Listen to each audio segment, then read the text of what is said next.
ଆଚ୍ଛା। ସେ ଏଇଟା ହଉଛି ତାର ଦ୍ଵିତୀୟ ଭଲ୍ୟୁମ, ଭାରତ ଗାଥାର ଦ୍ଵିତୀୟ ଭଲ୍ୟୁମ, ପ୍ରୌଦ୍ୟୋଗିକି। ଏଇଟା ସଂକଳନ କରିଛନ୍ତି ଆଶିଷ କୁମାର ଗୁପ୍ତା। 130 ପୃଷ୍ଠାର ବହିଟା। ବହି ମୁଁ ପଢୁଥିଲି ତ ଏଇଥିରୁ ମୁଁ ଯାହା ବୁଝିଲି ସେଟା ମୁଁ ଏଠି କହୁଛି ତମକୁ, ତମେ ଶୁଣ। ସିଏ ମୋ ମନରେ ଆଗରୁ ବହୁତ ଆକ୍ଚୁଆଲି ପ୍ରଶ୍ନ ଥିଲା ଯେ ଆମର ଆଗରୁ ଯୋଉ ବ୍ୟବସାୟ ଟା କେମିତି କଣ ହଉଥିଲା? ଉଦ୍ୟୋଗ ମାନେ ଯୋଉ ସବୁ ହଉଥିଲା ଇଣ୍ଡଷ୍ଟ୍ରି ଯୋଉଟା ଆମେ କହୁଛେ କୁଟୀର ଶିଳ୍ପ ବା ଯାହା ବି ସବୁ ବ୍ୟବସାୟ ହଉଥିଲା, ଜିନିଷ ତିଆରି ହଉଥିଲା, ମାନେ ସେଟା କେମିତି ତାର କାରବାର ଟା କେମିତି ହଉଥିଲା?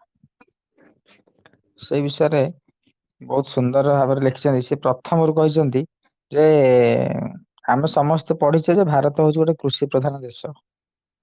କିନ୍ତୁ ପ୍ରକୃତରେ ଏଇଟା ନୁହଁ। ରବୀନ୍ଦ୍ର ଶର୍ମାଙ୍କ ଦୃଷ୍ଟିରେ ଭାରତ ହଉଛି ଗୋଟେ ଉଦ୍ୟୋଗ ପ୍ରଧାନ ଦେଶ ବୋଲି ସେ କହୁଛନ୍ତି। ମାନେ ଏଠାର ଯୋଉ ଗ୍ରାମୀଣ ଅର୍ଥ ବ୍ୟବସ୍ଥା ସେଇଟା ଯଦିଓ କୃଷି ପ୍ରଧାନ ଥିଲା, କିନ୍ତୁ ପ୍ରତ୍ୟେକ ଘରେ କିଛି ନା କିଛି କାରିଗରୀ କାମ ହଉଥିଲା। ବୁଝିପାରୁଛ ନା ନାଇଁ? ପ୍ରତ୍ୟେକ ଘରେ କୃଷି ଛଡା ଅଲଗା କିଛି ଜିନିଷ ହଉଥିଲା। ସେ ଏମିତି ଲେଖିଛନ୍ତି ଯେ ଆଜିକାଲି ଭଳି ପ୍ରତ୍ୟେକ କୁ କୃଷିର ଅଧିକାର ନଥିଲା, କିମ୍ବା ପ୍ରତ୍ୟେକ ଲୋକ କୃଷି କାର୍ଯ୍ୟରେ ଦକ୍ଷତା ମଧ୍ୟ ନଥିଲା ପ୍ରତ୍ୟେକ ଲୋକଙ୍କର। ସେଥିପାଇଁ ଅନେକ ପ୍ରକାର କାରିଗରୀ ଜାତିଆ ମାନେ ଆମେ ଯୋଉଟା ଜାତି ବୋଲି କହୁଛେ, ସେ ସେଇଟାକୁ କହୁଛନ୍ତି ଯେ ଜ୍ଞାତି। ମାନେ ଆମର ଯେମିତି ଜ୍ଞାତି କୁଟୁମ୍ବ କହନ୍ତି। ସେ କହିବା କଥା ଯେ ଗୋଟେ ଗୋଟେ ବିଷୟରେ ଯୋଉମାନେ ଏକ୍ସପର୍ଟ ଥିଲେ, ଧର କିଏ କମାର ଥିଲା, କିଏ କୁମ୍ଭାର ଥିଲା, କିଏ ସୁନା କାମ କରୁଥିଲା, କିଏ ବଢେଇ ଏମାନେ ହଉଛନ୍ତି ସବୁ ମାନେ ଏଇ ଯୋଉ ଜାତି ବୋଲି ଆମେ କହୁଛେ, ଏମାନେ ହଉଛନ୍ତି ସବୁ ଗୋଟେ ଗୋଟେ ବିଷୟରେ ଏମାନେ ସ୍ପେଶାଲିଷ୍ଟ ଥିଲେ। ସେମିତି କୃଷି କାର୍ଯ୍ୟରେ ଯୋଉମାନେ ଲିପ୍ତ ଥିଲେ ସେମାନଙ୍କର ମଧ୍ୟ ଗୋଟେ ଜାତି ଥିଲା। ତାର ନାଁ ମଧ୍ୟ ସେ ଦେଇଛନ୍ତି। ବିଭିନ୍ନ ନାଁ ଲେଖିଛନ୍ତି, କୁନଭି, କୁର୍ମି ଏମିତି ସବୁ ଲେଖିଛନ୍ତି। ତା ସହିତ ବାକି ଅନ୍ୟ ଲୋକ କିଛି ଲୋକ ଥିଲେ ଯୋଉମାନେ କି ତାଙ୍କର କାମ କେବଳ ଭିକ୍ଷା ବୃତ୍ତି ଥିଲା। ଭିକ୍ଷା ବୃତ୍ତି ଉପରେ ମଧ୍ୟ ସେ ଆଉ ଗୋଟେ ସିରିଜ କରିଛନ୍ତି। ସେଇଟାରେ ମାନେ ଫାଷ୍ଟ ପାର୍ଟ ଟା ହଉଛି ଭିକ୍ଷା ବୃତ୍ତି ଉପରେ, ପ୍ରଥମ ଭଲ୍ୟୁମ ଟା। ସେଥିରେ ସିଏ ବହୁତ ପ୍ରକାରର ଜାତି ବିଷୟରେ ବର୍ଣ୍ଣନା କରିଛନ୍ତି। ଯୋଉ ଜାତିର କାମ ହିଁ ଥିଲା ସେମାନେ ଗୋଟେ ଅଞ୍ଚଳରୁ ଅନ୍ୟ ଅଞ୍ଚଳକୁ ଯାଉଥିଲେ, ଯେମିତି ଆମର ଜାନୁ ଘଣ୍ଟିଆ ଆମେ ଦେଖୁଛେ। ଆମେ ଏବେ ବି ଆସୁଛନ୍ତି କିଛି କିଛି, ସେତେବେଳେ ସେମିତି ଯୋଉ ଯୋଗୀ ଥିଲା ଗୋଟେ ବର୍ଗ ସମାଜର ଗୋଟେ ଜାତି ଥିଲା, ସେମାନେ ଯୋଗୀ ସେମାନେ ଯାଉଥିଲେ। ଆଉ ଗୋଟେ ସମାଜ ଥିଲା, ସେମାନେ ମାନେ ଜ୍ୟୋତିଷ ନାହକ ଥିଲେ। ସେମାନେ ଯାଇକି ସବୁ ଲୋକମାନଙ୍କର ଜାତକ ଦେଖୁଥିଲେ ବା ତାଙ୍କୁ ଜ୍ୟୋତିଷ ଗଣନା କରିକି ହାତ ଦେଖିକି କହୁଥିଲେ। ତା ପ୍ରତିବଦଳରେ ସେମାନେ କିଛି ତାଙ୍କଠୁ ଖାଦ୍ୟ ଜିନିଷ ବା ଚାଉଳ କଉଡି ଯାହା ନେଇକି ସେ ତାଙ୍କର ଗୁଜୁରାଣ ମେଣ୍ଟଉଥିଲେ। କିମ୍ବା ଏମିତି ସବୁ ବିଭିନ୍ନ ବର୍ଗର, ସେ ପୁରା ବହୁତ ପ୍ରକାର ବର୍ଗର ଯୋଉଟା ସେ ତାଙ୍କ ଅଞ୍ଚଳରେ ଦେଖିଛନ୍ତି, ସେଟା ସବୁ ସେ ବର୍ଣ୍ଣନା କରିଛନ୍ତି ସେଟା ପାର୍ଟ ୱାନରେ ଅଛି। ଏଇ ଯୋଉ ପାର୍ଟ ଟୁ ଟା ଏଇଟା ହଉଛି କେବଳ ଉଦ୍ୟୋଗ ଉପରେ ଏଇଟା କରାହେଇଛି। ସେଇଥିରେ ସେ କହୁଛନ୍ତି ଯେ ଆମେ ଭାବୁଛେ ଯେ ଭାରତରେ କେବଳ ଚାଷ ହଉଥିଲା, ସେମିତି ନୁହଁ। ଭାରତରେ ପ୍ରତ୍ୟେକ ଗାଁ ରେ, ପ୍ରତ୍ୟେକ ଘରେ ବିଭିନ୍ନ ପ୍ରକାର କାରିଗରୀ କାମ ସବୁ ମଧ୍ୟ ହଉଥିଲା। ଆଉ ଏଇଟା ହିଁ ଆମର ମୁଖ୍ୟ ମାନେ ଅର୍ଥନୀତିକୁ ସୁଦୃଢ କରିବାରେ ଏହାର ବହୁତ ବଡ ଭୂମିକା ଥିଲା। ତ ଏଇ ପ୍ରସଙ୍ଗରେ ସେ କହୁଛନ୍ତି ଯେ ଆମର ଅ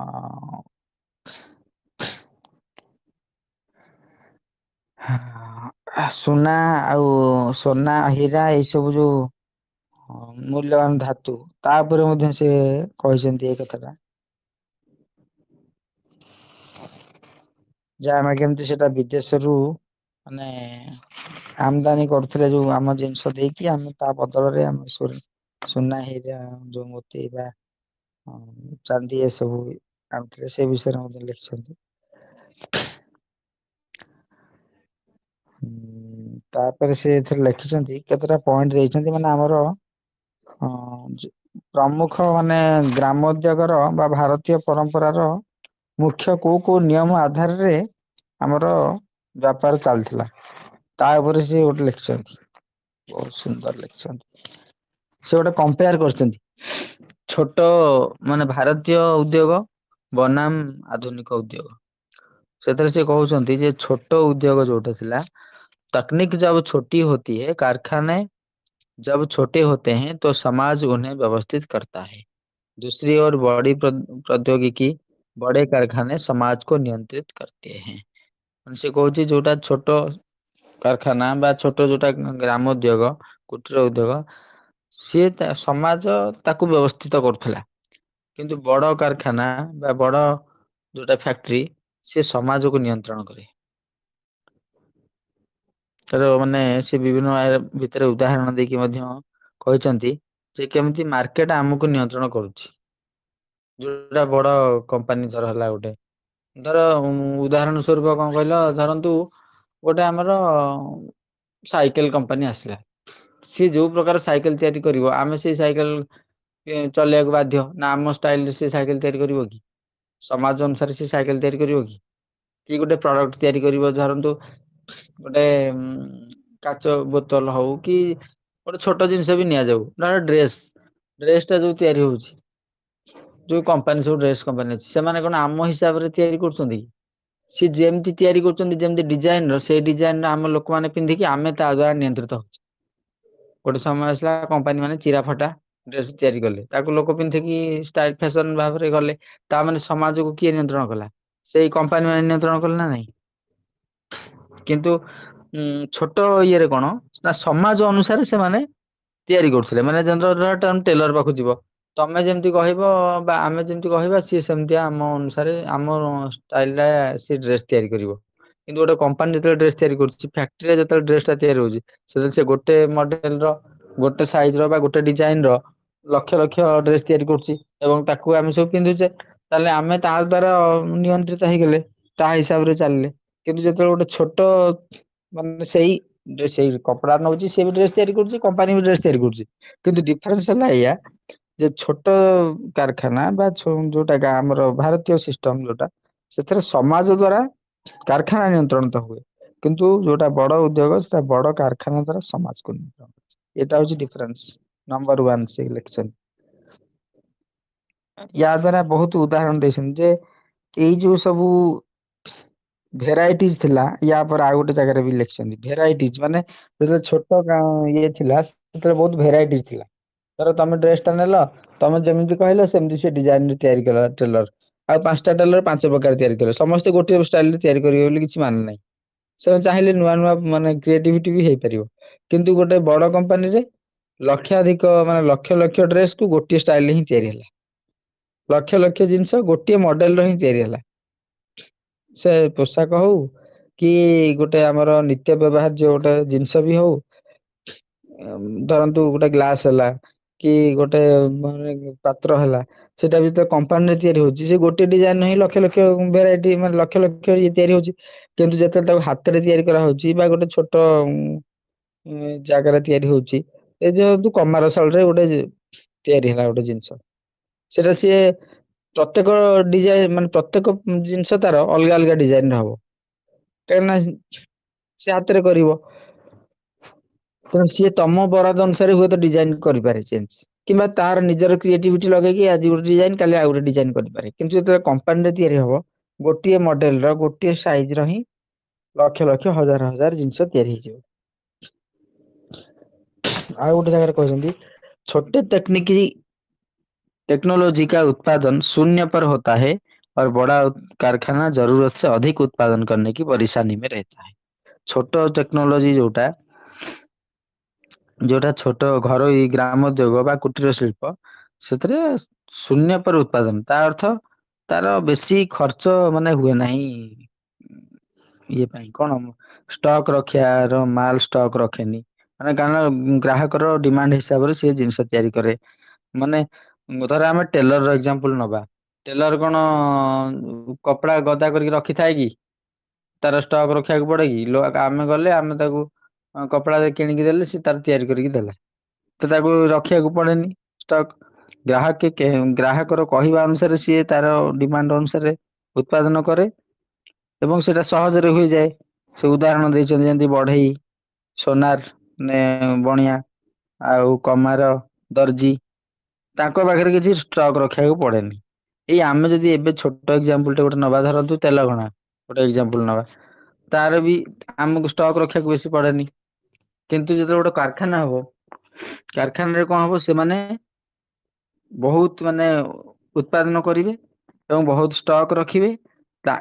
ବହୁତ ଉତ୍ପାଦନ ହବା ଫଳରେ କଣ ହବ, ତାଙ୍କ ଭିତରେ ବିଜ୍ଞାପନ ଆଉ ବିପଣନ, ଏଇ ଯୋଉ ଦିଟା ଜିନିଷ ରହିଗଲା, ଯୋଉଟା କି ମାର୍କେଟିଂ ଆସିଗଲା ଏଠି। ମାର୍କେଟିଂ କରିବାକୁ ପଡିବ ତାଙ୍କୁ।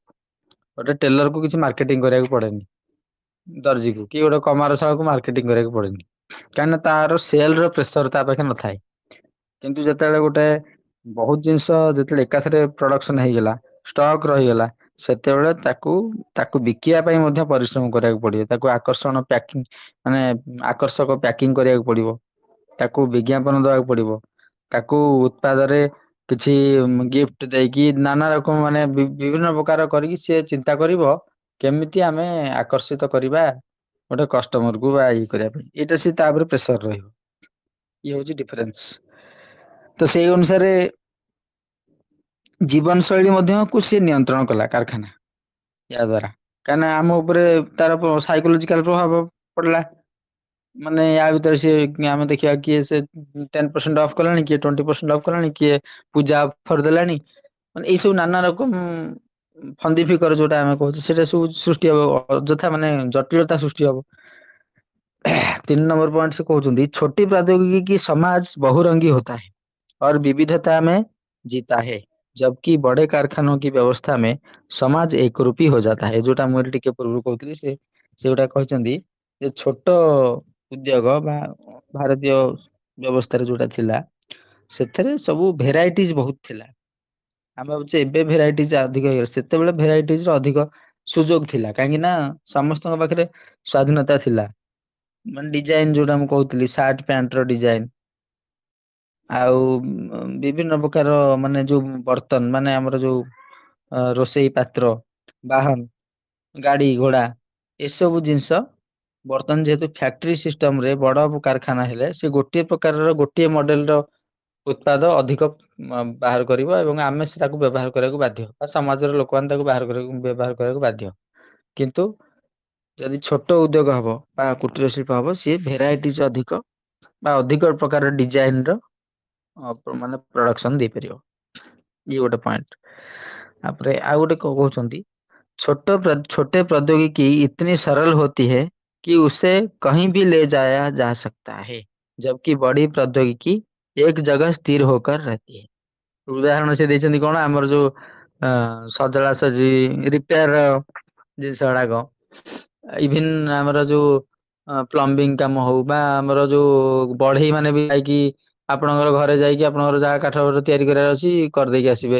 ବଣିଆ ମାନେ ବି ଯାଆନ୍ତି, ସେମାନେ ଯାଇକି ଆପଣଙ୍କ ଘରେ ଆସିକି ଯାହା ଆପଣଙ୍କର ସୁନା ଜିନିଷ କାମ ଅଛି, ସେ ଆସିକି ତାଙ୍କର ଟୁଲସ ଆଣିକି ଆସିଲେ, ଆପଣଙ୍କର କରିଦେଇ ଗଲେ।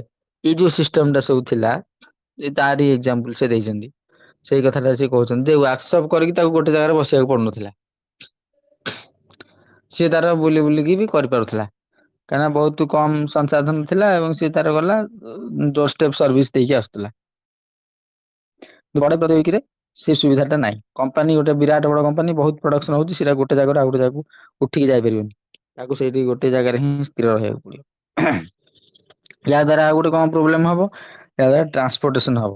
ସେଇ କଥାଟା ବି କହୁଛି, ମାନେ ଟ୍ରାନ୍ସପୋର୍ଟେସନ ଟା ଆମର ଜରୁରୀ ହେଇଯିବ। ସେତେବେଳେ ଟ୍ରାନ୍ସପୋର୍ଟେସନ ଜରୁରୀ ଅତି ଆବଶ୍ୟକ ନଥିଲା, କାହିଁକି ନା ପୁରା ଯିଏ ସ୍କିଲ୍ଡ ମାନେ ଯିଏ ତିଆରି କରିବା ଲୋକ, ସିଏ ବି ଯାଉଥିଲା ହେରି ଗ୍ରାହକ ପାଖକୁ, ତେଣୁ ଆଉ ଟ୍ରାନ୍ସପୋର୍ଟେସନ ର ସମସ୍ୟା ନଥିଲା। ଆଉ ଗୋଟେ, बड़े बड़े कारखाने की क्षमता नहीं है कि वह हर एक के लिए डिजाइन पैदा कर ले, क्योंकि वह 15-20 डिजाइन की चीजें भी नहीं बना सकते। ମାନେ 15-20ଟା ଡିଜାଇନ ର ଜିନିଷ ବି ତିଆରି କରିବାର କ୍ଷମତା ବଡ ବଡ କାରଖାନାର ନାହିଁ। କିନ୍ତୁ ଆମର ଛୋଟ ଉଦ୍ୟୋଗ ଯୋଉଟା, କୁଟୀର ଶିଳ୍ପ ଯୋଉଟା ଆମେ କହୁଛେ, ସେଥିରେ କଣ ଏକ ଚିଜ ବି ମାନେ ଗୋଟେ ଲୋକ ପାଇଁ ବି ଗୋଟେ ପ୍ରକାର ଡିଜାଇନ ଷ୍ଟାଇଲ ରେ ବି ତିଆରି କରାହେଇପାରିବ। ଆଉ ସେଇ ଡିଜାଇନ ର ସିଏ ଆଉ 10ଟା ବି ତିଆରି କରିପାରିବ। ମାନେ ଆମେ ଯେମିତି ଡିଜାଇନ ର ଚାହିଁବା ଯେ ମୋର ଏଇ କାନ ଫୁଲଟା କି ନାକ ଫୁଲଟା ଏଇ ଡିଜାଇନ ହବ, କି ମୋର ଯୋଉ ବାସନ ଟା ତିଆରି ହବ ପିତ୍ତଳ ବାସନ ସେଟା ଏଇ ଡିଜାଇନ ର ହବ, ଏଇ ମଡେଲ ର ହବ। ଆମେ ଯେମିତି ବରାଦ ଦବା ସେମିତିଆ ତିଆରି ହେଇପାରିବ। ଆଉ ସେଇ ସେମ ମଡେଲ ର 1000 ବି ତିଆରି କରିପାରିବ ସିଏ। କିନ୍ତୁ ଏଇ ସ୍ଵାଧୀନତା ଟା ବା ଏଇ ସୁବିଧା ଟା ବଡ କାରଖାନା କ୍ଷେତ୍ରରେ ନଥାଏ। ସେମାନେ ନିର୍ଦ୍ଦିଷ୍ଟ ମଡେଲ ର ହିଁ ଦେଇପାରିବେ, କାହିଁକି ନା ତାଙ୍କୁ ସେ ଅନୁସାରେ କରିବାକୁ ପଡିବ ପ୍ରସ୍ତୁତି। ଏଇଟା ଗୋଟେ ପଏଣ୍ଟ। ଆଉ ଗୋଟେ ବହୁତ ବଢିଆ ପଏଣ୍ଟ ମତେ ଯୋଉଟା ବହୁତ ଭଲ ଲାଗିଲା।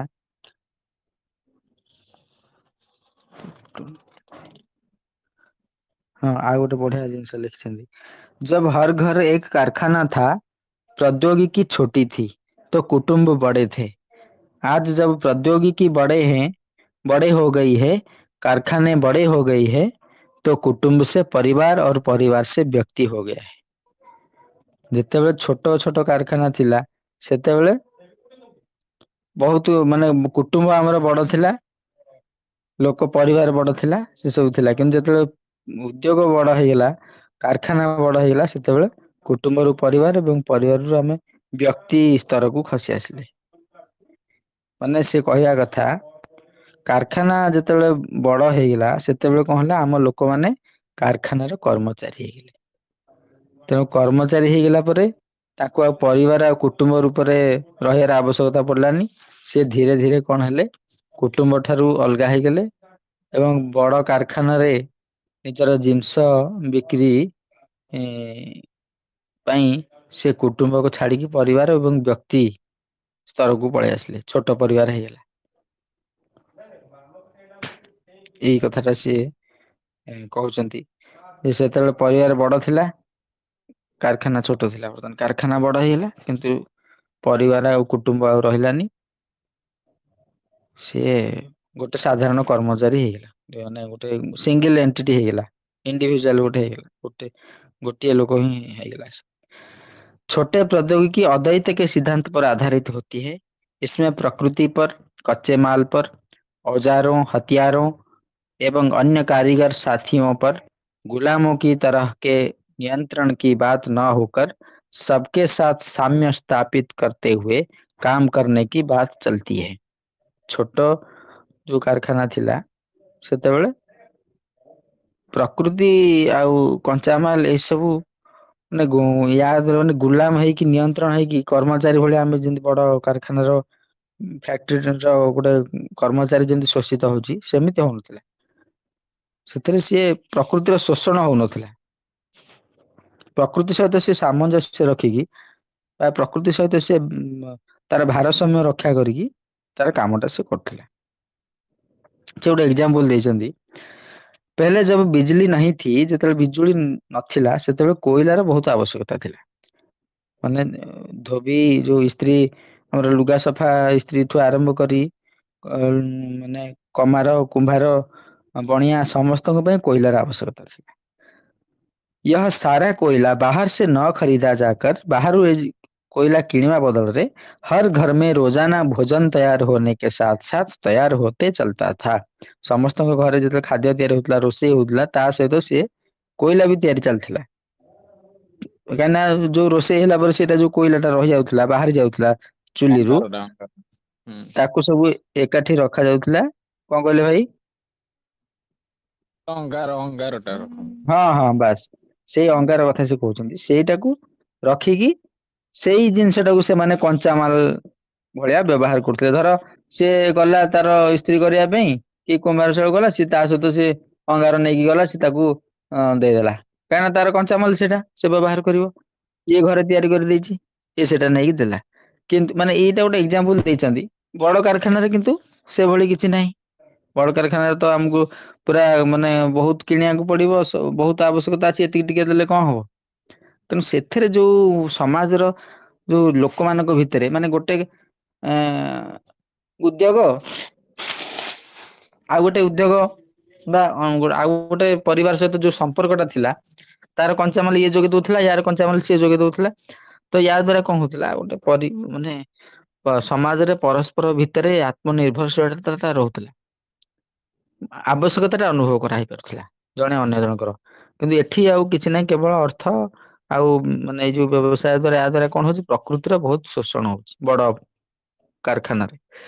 क्योंकि छोटी प्रौद्योगिकी में उत्पादन शून्य पर होता है, इसलिए उसमें आज के चार सब समय के चार सबसे बड़े खर्च पैकिंग, परिवहन, विज्ञापन और टैक्स नहीं होते हैं। ଏଇଟା ଗୋଟେ ବହୁତ ବଢିଆ ପଏଣ୍ଟ, ବହୁତ ଭଲ ଲାଗିଲା ଯେ ବଡ କାରଖାନା ଆଉ ଆମର କୁଟୀର ଶିଳ୍ପ ଯୋଉ ଥିଲା ଆଗରୁ, ଆଗରୁ ଯୋଉ ସିଷ୍ଟମ ଥିଲା ତା ଭିତରେ ଡିଫରେନ୍ସ କଣ, ଏଇ ଚାରିଟା ବଡ ଖର୍ଚ୍ଚ ଆମର ହଉନଥିଲା। କଣ, ପ୍ୟାକିଂ, ପ୍ୟାକିଂ କରିବାକୁ ପଡୁନଥିଲା, କାହିଁକି ନା ଗୋଟେ ଜାଗାରୁ ବହୁତ ଦୂର ବାଟକୁ କି ବହୁତ ଦିନ ପର୍ଯ୍ୟନ୍ତ ରଖିବାର ସେ ସବୁ ଇଏ ନଥିଲା। ଆଉ ପରିବହନ, ଗୋଟେ ଜାଗାରୁ ଆଉ ଟ୍ରାନ୍ସପୋର୍ଟେସନ ଏର ଆବଶ୍ୟକତା ନଥିଲା। विज्ञापन आडभर्टाइजमेंट କରିବା ଦରକାର ପଡୁନଥିଲା। और टैक्स नहीं होती थी, टैक्स ବି ନଥିଲା। ମାନେ ଏଇଟା ତ ଆମର ଘର, ମାନେ ଜଣକ ଘରରୁ ଆଉ ଗୋଟେ ଘରକୁ ଆସିବ, ଜଣେ ଥିଲା ସେ ଯେ କାମ କରୁଥିଲା, ଏଥିରେ टैक्स କିଏ କାହା ଉପରେ ଲଗେଇବ, କିଏ କାହାଠୁ କଣ ଜିନିଷ କିଣୁଛି ଯେ टैक्स ଲଗେଇବ।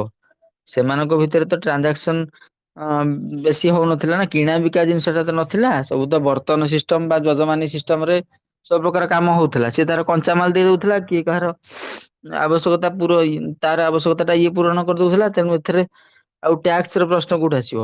ଆଉ ପ୍ୟାକିଂ ର ବି ଆବଶ୍ୟକତା ନଥିଲା, ପ୍ୟାକିଂ ବା ବିଜ୍ଞାପନ ଆଡଭର୍ଟାଇଜମେଣ୍ଟ ର ଆବଶ୍ୟକତା ନଥିଲା। ମୋର ଭଲ ମୁଁ ଭଲ ଲୁହା ବଜଉଛି କି ସେ ଭଲ ସିଲେଇ କରୁଛି ବୋଲି ଆଡଭର୍ଟାଇଜମେଣ୍ଟ ମାରିବାର କିଛି ଆବଶ୍ୟକତା ନଥିଲା। ଏସବୁ ଜିନିଷର ଆବଶ୍ୟକତା ନାହିଁ। କିନ୍ତୁ ବଡ ଉଦ୍ୟୋଗରେ ଯେହେତୁ ଇକୋନୋମିକ୍ ଅଫ ସ୍କେଲ ଯୋଉ କହୁଛନ୍ତି ଯେ ଅଧିକ ପ୍ରଡକ୍ସନ କରାଯିବ, ତେଣୁ ତା ଦ୍ଵାରା କଣ ହବ, ତାର ବିକ୍ରିର ପ୍ରେସର ପ୍ଲସ ଖର୍ଚ୍ଚ ବି ଅଧିକ, ସବୁ ପ୍ରକାର ମାନେ ଟ୍ୟାକ୍ସ ତା ସହିତ ଆଡଭର୍ଟାଇଜମେଣ୍ଟ ଏ ସବୁର ଖର୍ଚ୍ଚ ତା ଦେହରେ ଆଡ ହେଇଯାଉଛି, ମାନେ ଯୋଡି ହେଇଯାଉଛି। ଆଉ ଗୋଟେ କଥା କହୁଛନ୍ତି, बड़ी प्रौद्योगिकी नौकरशाही और पलायन को बढ़ाती है, जिसके अपने ढेरों दुष्परिणाम है, जबकि छोटे प्रौद्योगिकी उद्यमिता को बढ़ावा देती है। ମାନେ ବଡ ବଡ ଇଏ ହଉଛି କଣ, କାରଖାନା କଣ ପଳାୟନକୁ ବଢେଇବା ଦଉଛି, ଯୋଉଠି ହବ ସେଠି ତ ପ୍ରଥମ କଥା ବିସ୍ଥାପିତ ହେବେ ଲୋକମାନେ, ତାପରେ ଅନ୍ୟ ଜାଗାରୁ ଲୋକ ଆସିକି ସେଠି କାମ କରିବେ। ଧରନ୍ତୁ ଉଦାହରଣ ସ୍ୱରୂପ ଖୋର୍ଦ୍ଧାରେ ଇଣ୍ଡଷ୍ଟ୍ରି ହବ, ସେମାନେ ଖୋର୍ଦ୍ଧା ଲୋକଙ୍କୁ ରଖିବାକୁ ପ୍ରିଫର କରିବେନି, ସେମାନେ ଚାହିଁବେ ବାହାର ଲୋକକୁ ରଖାଯାଉ। ଏଇଟା ହଉଛି ସବୁ ଅଞ୍ଚଳରେ ସେଇଭଳିଆ। ଆଚ୍ଛା, ବାହାରୁ ଗୋଟେ ଲୋକଟେ ଆସିଲା ଏଠିକି, ତା ଅର୍ଥ ସିଏ ତାର ଜାଗା ଛାଡିକି ଆସିଲା, ସିଏ ଗୋଟେ ପ୍ରବାସୀ ହେଲା। ତେଣୁ ୟା ଦ୍ଵାରା କଣ ହଉଛି, ସମାଜ ଆମର ଅସନ୍ତୁଳିତ ହଉଛି, ତାର ପରିବାର ଟା ଅସନ୍ତୁଳିତ ହଉଛି। ଇଏ ଗୋଟେ ଡିଷ୍ଟର୍ବାନ୍ସ ହେଲା। ୟାର ବହୁତ ଦୁଷ୍ପରିଣାମ ଅଛି। ଆଉ କିନ୍ତୁ ଛୋଟ ଗୋଟେ କ୍ଷେତ୍ରୀୟ ଅର୍ଥ ବ୍ୟବସ୍ଥା, ଯୋଉଟା ଆଞ୍ଚଳିକ ଅର୍ଥ ବ୍ୟବସ୍ଥା, ଏହା ଦ୍ଵାରା ସୁଦୃଢ ହବ କେତେବେଳେ, ଯେତେବେଳେ ଆମେ କୁଟୀର ଶିଳ୍ପ ବା ଯୋଉଟା ଯେମିତି ଆମର ପୁରୁଣା ସିଷ୍ଟମ ଥିଲା, ଘରଟା ହିଁ କାରଖାନା ଥିଲା, ସେ ଟାଇପର ଯେତେବେଳେ ଜିନିଷଟା ହବ, ସେତେବେଳେ ଗୋଟେ ଲୋକ ତାରି ଅଞ୍ଚଳରେ ରହିକି ହିଁ ସେ ତାର अर्थ व्यवस्था तैयारी करियो। संपन्न और समृद्ध तो कारखाने के मालिक ही होता है, छोटे प्रौद्योगिकी में आदमी मालिक बनता है। एटा लिखिଛନ୍ତି बहुत बढ़िया। माने जेते बड़ गोटे कारखाना हबो, तार मालिक समृद्ध हबो एवं अन्य मान सब ता देहरे कर्मचारी हेबे, कर्मचारी संख्या बढ़िबो।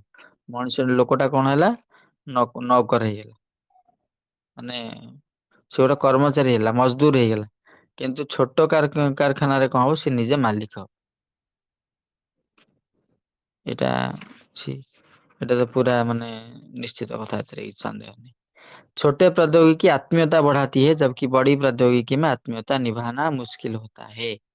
बढ़िया, ଏଇଠି କଥାଟା ଆମେ ଟିକେ ପୂର୍ବରୁ ଯୋଉ ଡିସ୍କସନ କରୁଥିଲେ, ଆଲୋଚନା କରୁଥିଲେ ଯେ ଜଣଙ୍କ ଘରକୁ ଆଉ ଜଣ ଗଲା, ସେ ତାର ତା ଭିତରେ ତାଙ୍କ ଭିତରେ ସମ୍ପର୍କଟା ସୁଦୃଢ ହେଲା।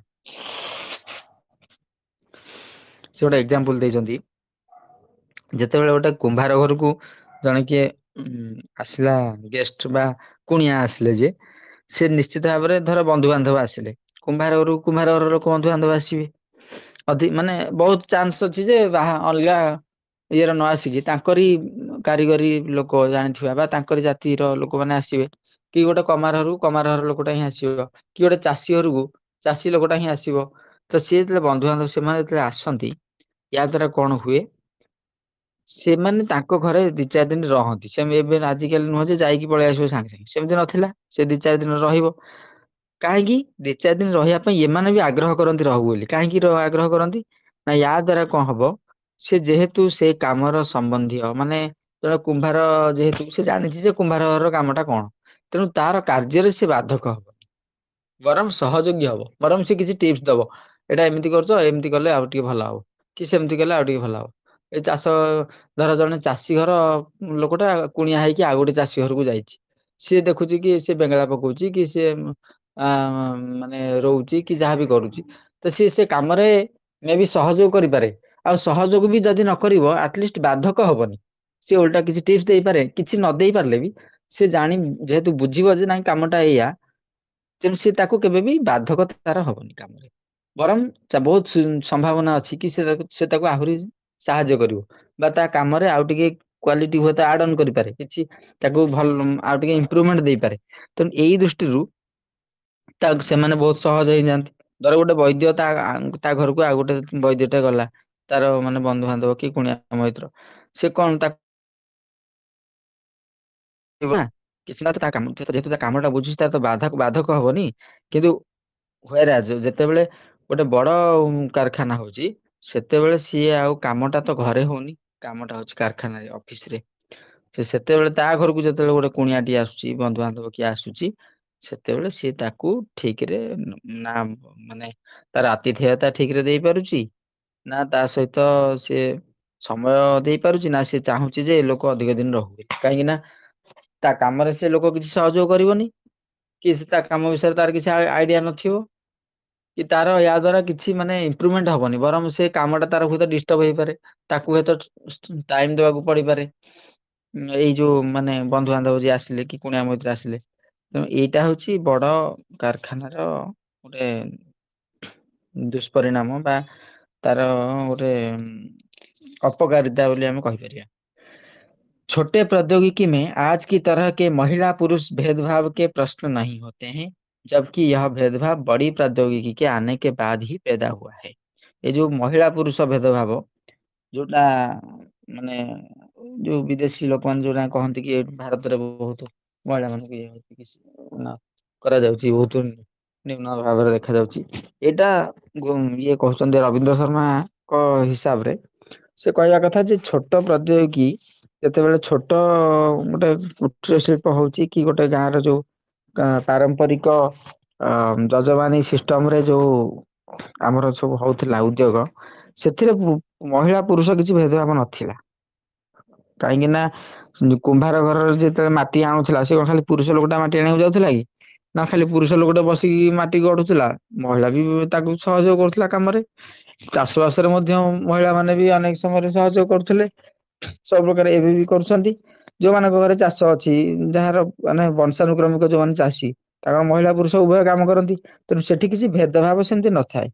କିନ୍ତୁ ଯେତେବେଳେ ବଡ କାରଖାନା ହେଲା, ସେତେବେଳେ କଣ ହେଲା, କର୍ମଚାରୀ ହେଇକି ଯେହେତୁ ଘରୁ ବାହାରକୁ ଯାଇକି କାମ କରିବାକୁ ପଡିଲା, ଆଉ ସ୍ତ୍ରୀ ଲୋକଟାକୁ ତ ବାହାରକୁ ଯିବ ଯଦି ପିଲା ଛୁଆ ଅନ୍ୟାନ୍ୟ କାମ କିଏ ବୁଝିବ, ତେଣୁ ପୁରୁଷ ଲୋକଟା ହିଁ ବାହାରକୁ ଯିବ।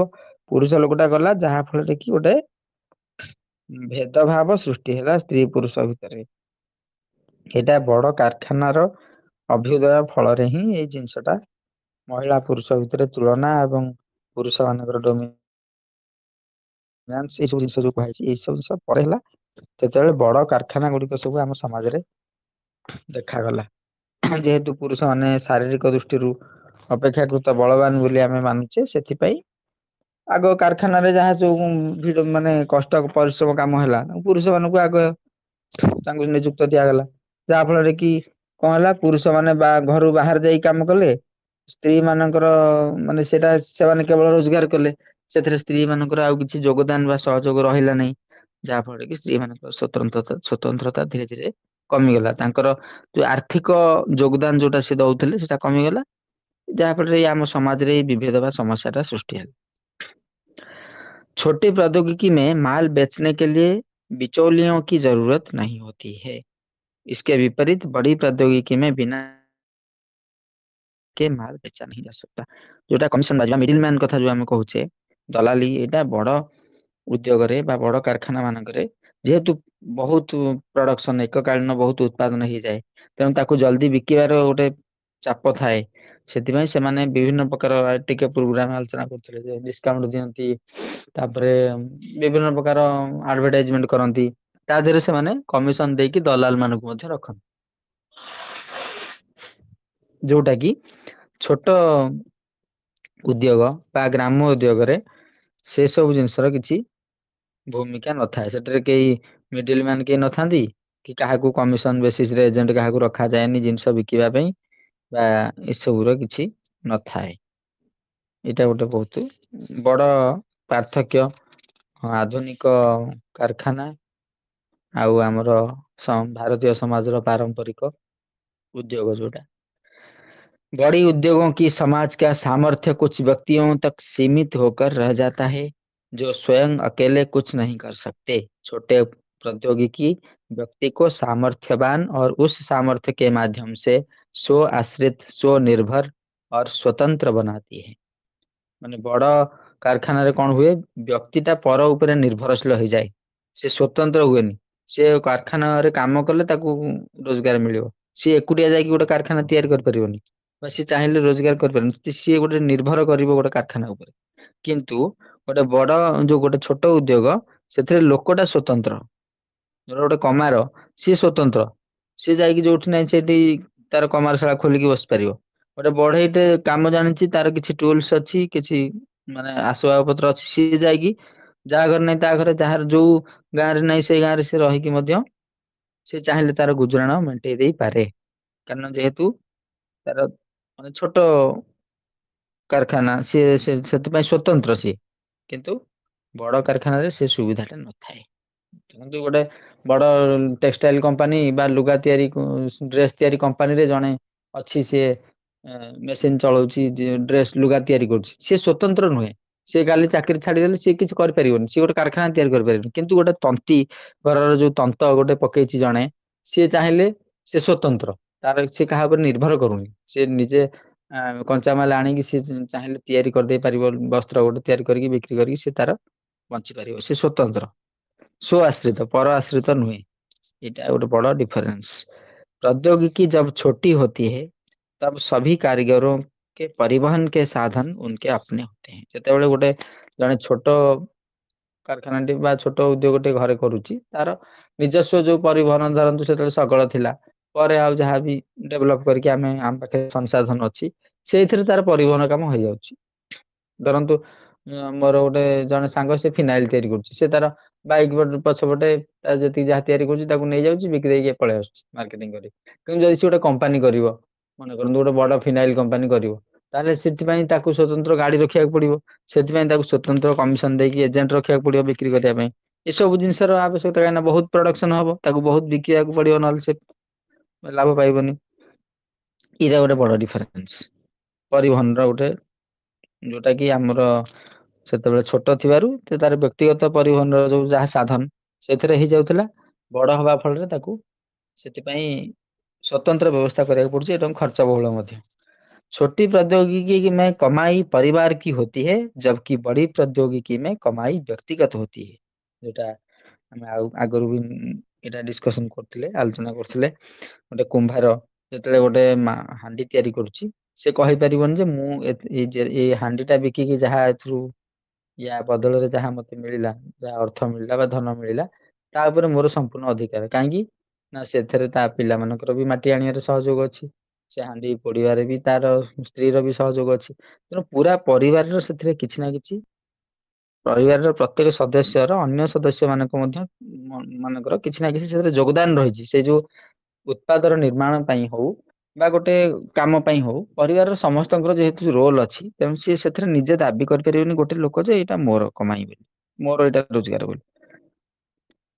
से सुनार हो कि कमार हो कि कुंभार हो कि बढ़ई हो, किंतु बड़ कारखाना रे जेहेतु पुरुषटे जाउची बाहर को एवं सी रोजगार करुची, से क्षेत्र रे सी दाबी करिवो जे एटा मोर मो इनकम टा संपूर्ण भाव मोर। सी कहबो जे एटा मोर संपूर्ण अधिकार, कहीं मु जाइकी परिश्रम करी पैसाटा रोजगार कली। यहाँ हूँ गोटे बहुत बड़ पार्थक्य। एवं या द्वारा कौन हम व्यक्तिगत अहंकार टा बढ़ी जाए, मु रोजगार कली जहाँफल मु मोर परिवार भितर मोर जहाँ मत से मतटा ही रर कथा कहीं कहीं जेहेतु मु आर्थिक दृष्टि ही मो उपरे माने निर्भरशील। किंतु से जिनसटा से क्षेत्र में नथिला, जो व्यवस्था पूर्ण आमर थिला से व्यवस्था जेहेतु समस्त योगदान रोला, तेणु से व्यक्तिगत अहंकार बढ़िवार संभावना कम थिला। मनुष्य समाज उपरे बा तार परिवार अन्य सदस्य मानक उपरे निर्भरशील थिला। आर्थिक दृष्टि जेहेतु निर्भरशील थिला, ता कार्य क्षेत्र दृष्टि जेहेतु निर्भरशील थिला, तेणु से जेकोसी क्षेत्र में ପରିସ୍ଥିତିରେ ଗୋଟେ ନିଷ୍ପତ୍ତି ନେଲା ବେଳେ ସେ ଅନ୍ୟମାନଙ୍କର ମତକୁ ମଧ୍ୟ ଗୁରୁତ୍ୱ ଦେବାକୁ ଏକ ପ୍ରକାର ସିଏ ବାଧ୍ୟ ହଉଥିଲା ବା गुरुत्व ତାର आवश्यकता से अनुभव करता। छोटे प्रौद्योगिकी में खेती भी बहुत विविधता पूर्ण होती है, जबकि बड़ी प्रौद्योगिकी में खेती एकरूप होती है, होती जाती है। ସେ କହୁଛନ୍ତି ଯେ ଫସଲ ମଧ୍ୟ ଚାଷ କାମ ମଧ୍ୟ ଯଦି ମାନେ କରାଯିବ ଆମେ ଯୋଉଟା ଲାର୍ଜ ସ୍କେଲ ଏଗ୍ରି ବିଜନେସ ଯୋଉଟା ଆମେ ଆଜିକାଲି ସବୁ ଚାଲିଛି ଏଗ୍ରି ବିଜନେସ ମାନେ एग्रीकल्चर को ଆମେ बिजनेस ଭଳିଆ କରିବା ବୋଲି ସେଇ କ୍ଷେତ୍ରରେ ସେ କଣ କହୁଛନ୍ତି फसलों का चुनाव उस उनकी किस्म आदि सब उनके हिसाब से होता है। ମାନେ ଏଇଟା ନିର୍ଭର କରୁଛି ଯଦି ଆମେ ବଡ ସ୍କେଲ ରେ କରୁଛେ ବହୁତ କରିବା ବା ବହୁତ କୋଉଟା ବିକିବା ସେଇ କ୍ଷେତ୍ରରେ କଣ କରିବା ଆମେ ସେଇ ଅନୁସାରେ ବାଛିବା ଆମେ କୋଉ କିସମର ଫସଲ କରିବା ବା କୋଉ ଫସଲ କରିବା ଏଇ ସବୁ ଉପରେ ମାନେ ଗୋଟେ ଉଦାହରଣ ଦେଇଛନ୍ତି ସେ ଆଖୁର ଗୋଟେ उदाहरण ଦେଇଛନ୍ତି जहां शक्कर के कारखाने हैं वहां गन्ना का ही उत्पादन हो रहा है। ଯୋଉଠି ଚିନି କାରଖାନା ଅଛି ସେଇଠି ସବୁ ଉତ୍ପାଦନ ହଉଥିଲା କଣ ଆମର ଆଖୁର ଉତ୍ପାଦନ ହଉଥିଲା। ତ ଯୋଉଠି କପଡାର କାରଖାନା ଅଛି ତାର ଚାରି ପାଖରେ କେବଳ କପାସର ଉତ୍ପାଦନ ହେଲା କପାର ଉତ୍ପାଦନ ହେଲା। ୟା ଦ୍ୱାରା କଣ ସମସ୍ୟା ହେଲା ଯୋଉଟା ଆମେ ଏବେ ବି ଦେଖିପାରିବା ରାୟଗଡା ଆଉ ନବରଙ୍ଗପୁର ଏରିଆରେ ଦେଖିପାରିବା ଯୋଉଠି କି କେବଳ କପା ଚାଷ ଏବଂ ଆମର ମକା ଚାଷ ଏଇ ଚାଷ କେବଳ ଦେଖିବାକୁ ପାଇବା। କିନ୍ତୁ ଗୋଟେ ସମୟରେ ନବରଙ୍ଗପୁର ଚନ୍ଦାହାଣ୍ଡି ସେ ଯୋଉ ଉମରକୋଟ ସେଇ ବେଲ୍ଟ ରେ ବହୁତ ଜଡା ଚାଷ ହଉଥିଲା। ମୁଁ ସେଠି ସେ ଅଞ୍ଚଳରେ ଯୋଉ ଅଛି 3-4 ମାସ ପାଇଁ ଥିଲି ସେମାନେ କହୁଥିଲେ ଏଠି ଆଗରୁ ବହୁତ ଜଡା ହୁଏ। କିନ୍ତୁ ସେ ଯେହେତୁ ବର୍ତ୍ତମାନ ମକାର ଅର୍ଥକାରୀ ଫସଲ ଦୃଷ୍ଟିରୁ ସମସ୍ତେ ମକା କଲେ କାଳକ୍ରମେ ଆଉ ସେ ଜଡା କେହି କଲେନି ଚାଷ ତେଣୁ ଖାଲି ମକା ହିଁ ସେଠି ବର୍ତ୍ତମାନ ଚାଲିଛି। ୟା ଦ୍ଵାରା କଣ ହେଲା ୟା ଦ୍ଵାରା ତ ଆମେ ଜାଣୁଛେ ଜମିର ବି କ୍ଷତି ଏବଂ ବିଭିନ୍ନ ଫସଲର ଯୋଉ ଭେରାଇଟିଜ ଯୋଉ ବିବିଧତା ଥିଲା ସେ ବୀଜ ଯୋଉ ମାନେ ଥିଲା ଯୋଉ ସେ ସବୁ ବି ନଷ୍ଟ ହେଲା ଏବଂ ବିବିଧତା ମଧ୍ୟ ନଷ୍ଟ ହେଲା ମାଟି ବି ନଷ୍ଟ ହେଲା ସବୁ ପ୍ରକାର ୟା ଦ୍ଵାରା ମାନେ ପୁରା ପରିସଂସ୍ଥା ହିଁ ବିଗିଡି ଗଲା ବା ପରିବେଶ ହିଁ ପୁରା ନଷ୍ଟ ହେଇଗଲା। ଯଦି କପା ଚାଷ କେବଳ ଯୋଉଠି ଯୋଉ କାରଖାନା ଅଛି କେବଳ ସେଇଆକୁ ଚାଷ କରାହେଲା। ତ ଏଇ ହଉଛି ଏଇଠି ସିଏ ପ୍ରାୟ ମାନେ 17ଟା ପଏଣ୍ଟରେ କରିଛନ୍ତି 17ଟା ଡିଫରେନ୍ସ ସେ ଦେଖେଇଛନ୍ତି ଏଥିରେ ପାର୍ଥକ୍ୟ ବଡ ଉଦ୍ୟୋଗ ବା ଆଧୁନିକ ଉଦ୍ୟୋଗ ଏବଂ ଆମର ଭାରତୀୟ ପରମ୍ପରାର ଗ୍ରାମ ଉଦ୍ୟୋଗ ଭିତରେ ଏବଂ କନକ୍ଲୁଜନରେ ସେ ମଧ୍ୟ ସେଇ କଥା ଲେଖିଛନ୍ତି ଯେ कारखाने वाले जातियों को बचने नहीं देंगे और राजनीति वाले जातियों को मरने नहीं देंगे। ଏଇ କଥାଟା ସେ କହନ୍ତି ଅନେକ ସମୟରେ ଗୁରୁ ରବୀନ୍ଦ୍ର ଶର୍ମା ସେ ଯେ କାରଖାନା ବାଲା ଯୋଉ ସବୁ ଜିନିଷକୁ ଯୋଉ ଗୋଟେ ଗୋଟେ ମାନେ ତାକୁ କଣ କହନ୍ତି ଷ୍ଟାଣ୍ଡାର୍ଡାଇଜେସନ ମାନକୀକରଣ କରିଦଉଛନ୍ତି। ୟା ଦ୍ଵାରା କଣ ହବ ଭେରାଇଟିଜ କୁ ସେମାନେ ନଷ୍ଟ କରିଦଉଛନ୍ତି। ଜାତି ଆଉ ରହିଲେନି କାହିଁକି ନା ଆଉ ଯେତେବେଳେ ଫ୍ୟାକ୍ଟ୍ରିରେ କପଡା ତିଆରି ହେଲା ଆଉ ତନ୍ତୀ ମାନେ କଣ କରିବେ ତନ୍ତୀ ମାନଙ୍କର ଗଲା ଯେତେବେଳେ ଫ୍ୟାକ୍ଟ୍ରିରେ ଆମର ସବୁ ଆସବାବ ପତ୍ର ବି ତିଆରି ହେଲା ବା ଆମର ସବୁ ଏଇ ସବୁ ଜିନିଷ ଏଟା ଏକ୍ଜାମ୍ପଲ ଗୋଟେ ଦେଲି ଯେମିତି ବହୁତ ଜିନିଷ ସବୁ ଯେତେବେଳେ ହେଲା ସେତେବେଳେ ସେଇ ଯୋଉ ଯୋଉ ଜାତିର ଯୋଉ କାମ ଯୋଉଗୁଡା କରୁଥିଲେ ସେମାନେ ସବୁ ଆସ୍ତେ ଆସ୍ତେ ସେମାନଙ୍କର ସେମାନେ ତାଙ୍କର ଜାତି ବ୍ୟବସାୟ ତାଙ୍କର ଛାଡିକି ସେମାନେ ଅନ୍ୟାନ୍ୟ କାମ କଲେ ବା ଜାତିଟା ଗୋଟେ ନଷ୍ଟ ହେଇଗଲା ବୋଲି ଆମେ କହିପାରିବା। ଆଉ ରାଜନୀତି ବାଲେ ଜାତିଙ୍କୁ ମନେ ନାହିଁ ଦେଇ ରାଜନୀତି ଲୋକମାନେ ସେମାନେ ତାଙ୍କର ରାଜନୈତିକ फायदा ପାଇଁ ଜାତିକୁ माने पूरा ये हवा भी दियंतिनी दोनों ही अपने अपने फायदे के लिए जातियों को अलग अलग रूप से रूपों को जिंदा या मार कर रख रहे हैं। निज निजर आवश्यकता तांकर स्वार्थ दृष्टि फायदा ପାଇଁ ସେମାନେ ଏସବୁ କରନ୍ତି। ତ ଏଇ ଯୋଉ ଜିନିଷ ଟାକ ସେ କହିଛନ୍ତି ଏଇଟା ତାଙ୍କର ସେ କୌଣସି ବହି ପଢିକି କହିନାହାନ୍ତି। ସେ ତାଙ୍କର ଚାରି ପାଖର ଯୋଉ ଆଦିଲାବାଦ ଅଞ୍ଚଳର ସେ ଯୋଉ ଭ୍ରମଣ କରିଛନ୍ତି ଯୋଉ ଲୋକମାନଙ୍କୁ ଦେଖିଛନ୍ତି ଯୋଉମାନଙ୍କ ସହିତ ମିଶିଛନ୍ତି ତାଙ୍କଠୁ ସେ ଯାହା ଯାହା ଶିଖିଛନ୍ତି ଏଇ ସବୁକୁ ନେଇକି ସେ ଏଇଟା କହିଛନ୍ତି କାହିଁକିନା ସେ ତାଙ୍କୁ ମଧ୍ୟ ବହୁତ ଗୁଡେ ପୁରସ୍କାର ମିଳିଛି ବହୁତ ଆୱାର୍ଡ ମିଳିଛି ଏବଂ 20 ମାନେ ବହୁତ ଗୁଡେ କାରିଗରୀ ବା କଳା ଉପରେ ତାଙ୍କର ବହୁତ ଦଖଲ ଥିଲା। 18 ପ୍ରକାରର କାରିଗରୀ ବିଦ୍ୟାରେ ସେ ପାରଙ୍ଗତ ଥିଲେ। ବହୁତ ଗୁଡେ ମାନେ ଜଣେ ଆର୍ଟ ର ସେ ଜଣେ ଲେକ୍ଚର ବି ଯାଇଛନ୍ତି ବଡ ବଡ ଜାଗାରେ ସେ ଯାଇକି ଆର୍ଟସ ଉପରେ। ଆଉ ତ ତାଙ୍କର ଏଇଟା ଥିଲା।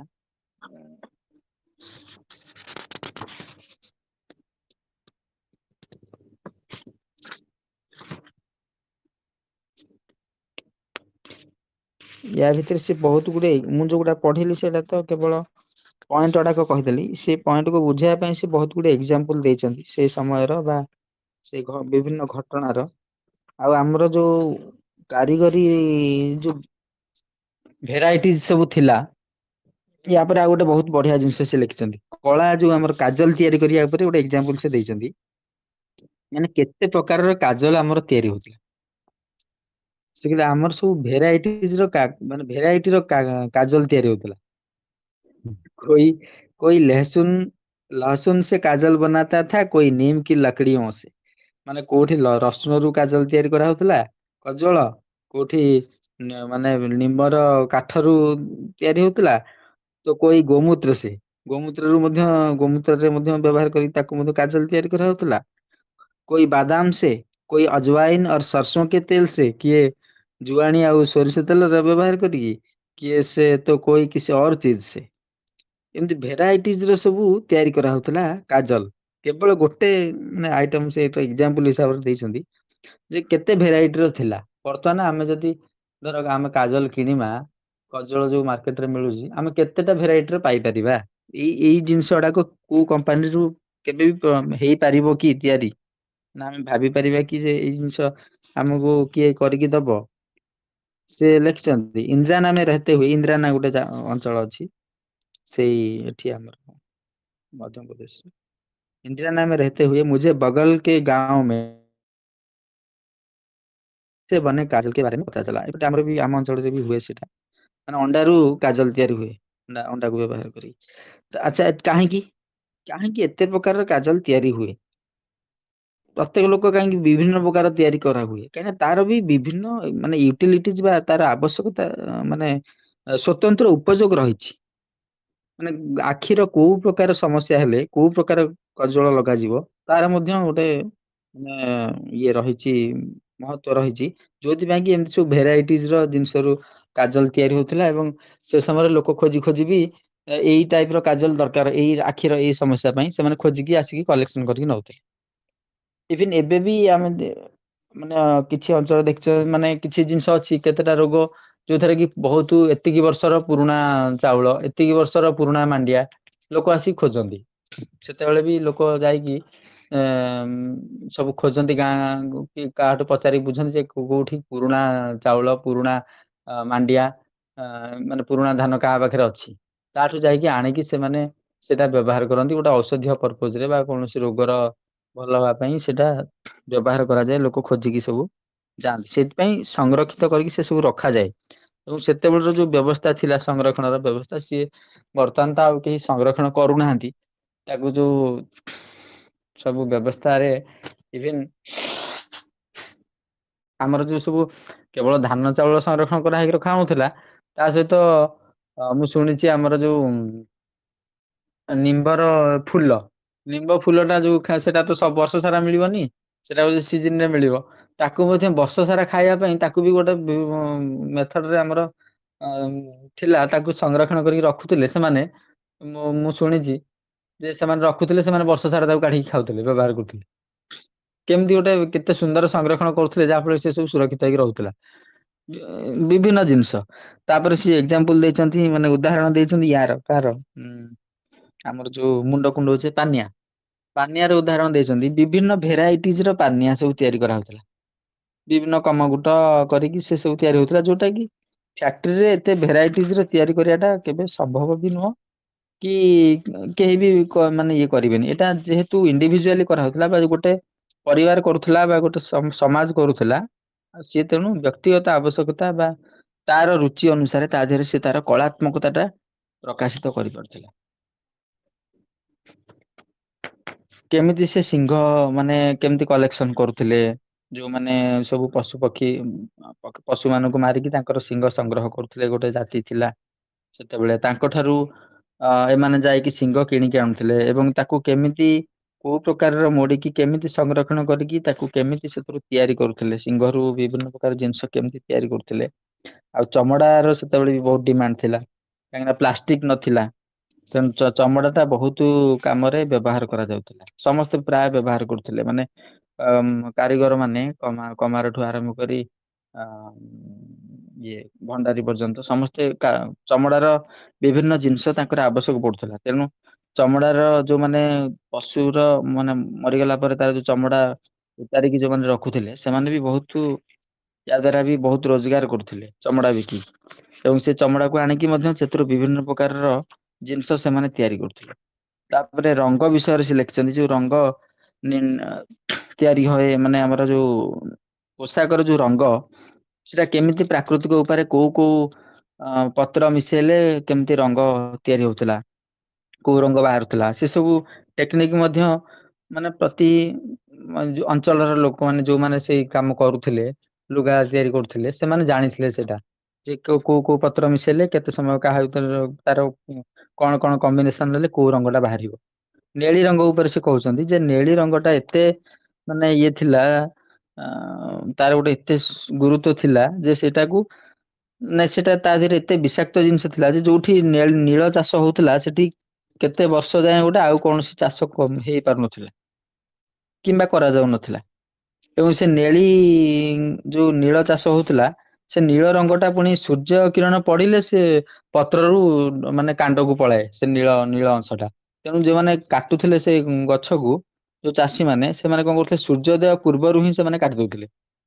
ଯାହା ଫଳରେ କି ସେ ନୀଳ ରଙ୍ଗଟା ପତ୍ରରେ ରହୁଥିଲା। ମାନେ କାଣ୍ଡକୁ ଯିବା ପୂର୍ବରୁ ହିଁ ସେମାନେ କାଟିକି ଆଣୁଥିଲେ, ତାର ସବୁ ବିଭିନ୍ନ ସିଷ୍ଟମ ଥିଲା। ତାକୁ କେମିତି କାଟିବେ, କେମିତି ସଂରକ୍ଷଣ କରିବେ, କେମିତି ମାନେ କଣ କରିବେ, ଏଇ ସବୁ ଜିନିଷର ବହୁତ ସୁନ୍ଦର ମାନେ ବର୍ଣ୍ଣନା ଏଥିରେ କରିଛନ୍ତି ସେ।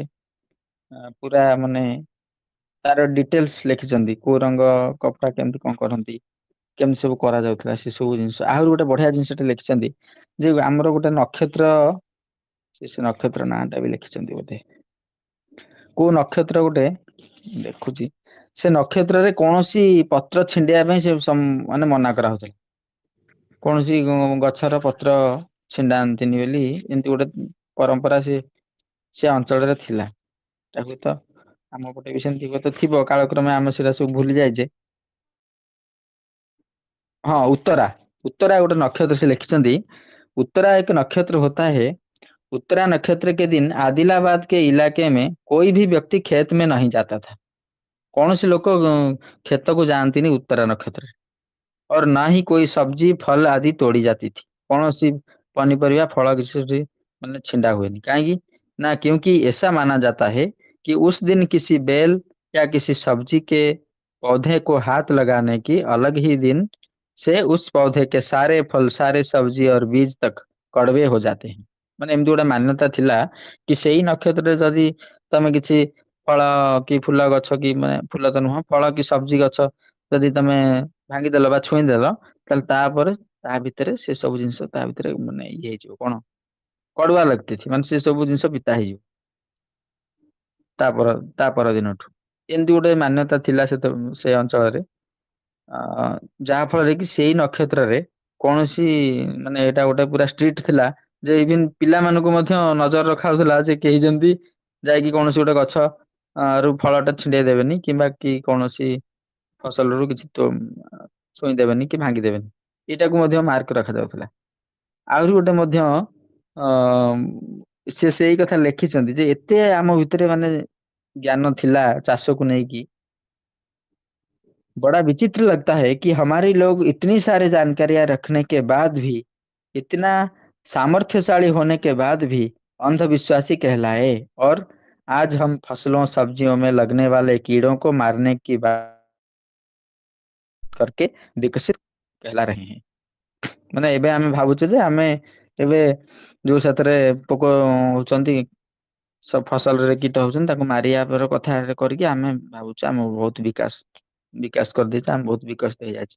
କିନ୍ତୁ ସେତେବେଳେ ସେମାନେ ଜାଣିଥିଲେ ଯେ କଣ କଣ କଲେ ଯେ ଗଛରେ ପୋକ ଲାଗିବନି ବା ଗଛର ଫସଲ ଟା ସୁରକ୍ଷିତ ରହିବ। ମାନେ ଇଭନ୍ ନକ୍ଷତ୍ରର ହିସାବ ପର୍ଯ୍ୟନ୍ତ ସେମାନଙ୍କର ମାନେ ଇଏ ଥିଲା, ଜ୍ଞାନ ଥିଲା, କୋଉ ନକ୍ଷତ୍ରରେ କଣ କରାଯିବ।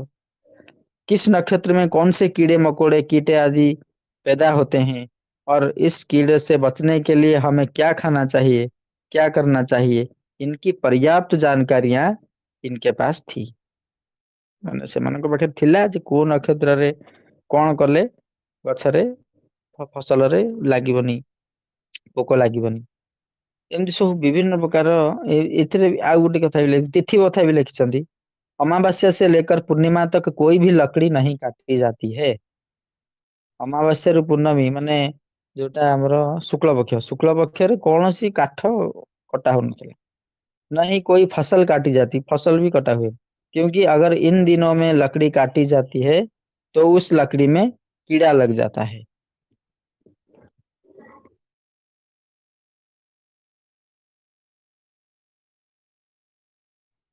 ସେ କହୁଛନ୍ତି ଯେ ଯଦି ଏଇ ପକ୍ଷରେ ଫସଲ କଟା ହୁଏ ବା ଯୋଉ କାଠ ହଣା ହୁଏ ତାହେଲେ ସେ କାଠରେ ପୋକ ଲାଗିବେ। ଇଏ ଗୋଟେ ତାଙ୍କର ସେପଟେ ତାଙ୍କ ଅଞ୍ଚଳରେ ମାନେ ଇଏଟା ଥିଲା, ମାନ୍ୟତା ଥିଲା, ତାର ସେ ବର୍ଣ୍ଣନା କରିଛନ୍ତି। ସେ କହିବା କଥା ଆସ୍ତେ ଆସ୍ତେ ଆମେ ଯେତେ ବିକାଶ କଲେ ଆମ ଭିତରେ ସେଇ ଯୋଉ ଜ୍ଞାନଟା ଜାଣିବାର ଏଇ ଯୋଉ ତିଥି ନକ୍ଷତ୍ର ବା ଏଇ ସବୁ ଜିନିଷଟା ଆସ୍ତେ ଆସ୍ତେ ମାନେ ବିଲୁପ୍ତ ହେଇଗଲା। ଏ ଉଦାହରଣ ଦେଇଛନ୍ତି।